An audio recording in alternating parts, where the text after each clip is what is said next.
For the longest time, I have been telling you, tell your time where to go instead of wondering where it went. This is how I approach planning. Don't go through life. Don't go through your day. Don't go one more hour reactively. Live proactively. But ignore the information for right now. You may be saying to yourself, wait a minute. You're telling me, what? Are you telling me not to plan? Yes, I'm telling you not to plan. I'm Mark Struczewski. I'm a productivity coach. Thank you for watching this video. Here's why planning should never come first. The why should come first. Now, I'm all for planning. You should plan. You should have an idea of what you're going to do this hour, next hour, today, tomorrow, this week, this month, this quarter. But more important than planning what you're going to do is the why. Why are you planning these things on your calendar? Have you ever thought about that? A lot of productivity coaches say, plan, plan, plan. Don't leave your calendar empty. It's an invitation for procrastinating. But you can't throw anything on your calendar. You have to plan intelligently. And it all starts with a 3-letter word of why. Why are you going to put whatever on your calendar? For example, let's say you're a coach and you have a client. You would put that coaching call on your calendar. Why? Because you're going to coach a client. Let's say you're writing a book.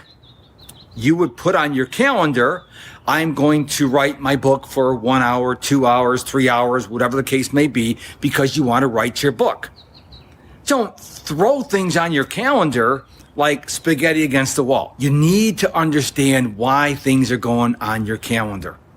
This is a simple but very profound step. Think before you plan. Did you get it? Think before you plan.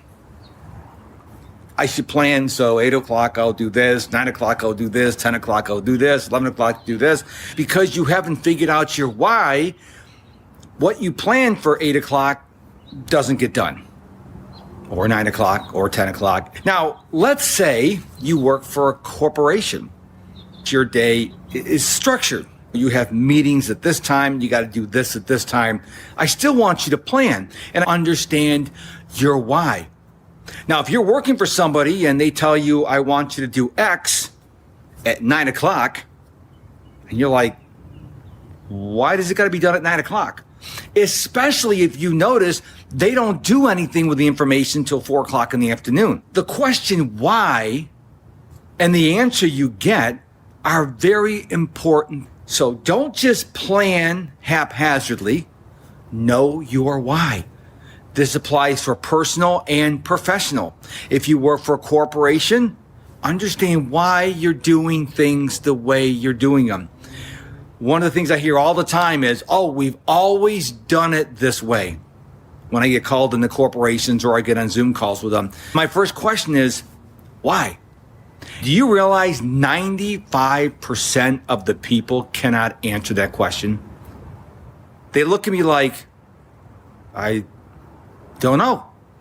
I was trained that way, and I'm training the next person that way. And I'm like, why haven't you asked why? They look at me befuddled. They're like, I don't know. So use the question why. If you're an entrepreneur, a small business owner, a mom, or dad, or teacher, you work for a corporation, even if you're the CEO or the owner of a company, use the power of why. And if you don't get a satisfactory answer, dive deeper. And if you still don't get a satisfactory answer, does that report or whatever needs to be done? Something to think about. So yes, you should tell your time where to go instead of wondering where it went, but you need to understand why. Hey, Rockstar. Thank you so much for reaching the end of the podcast. I truly appreciate your time and attention. So I want to help you more. And the best way to do that is for you to head on over to my website, MrProductivity.com, MISTER, MrProductivity.com. There you can sign up for my free email newsletter, find out about my coaching. Matter of fact, everything and anything, well, except for my credit card numbers and social security number, you can find out at MrProductivity.com. Thank you so much again for your attention. And until we meet again, my friend, which will be sooner than you think, or maybe you'd like, depending on your perspective, don't forget, stay productive and stay positive.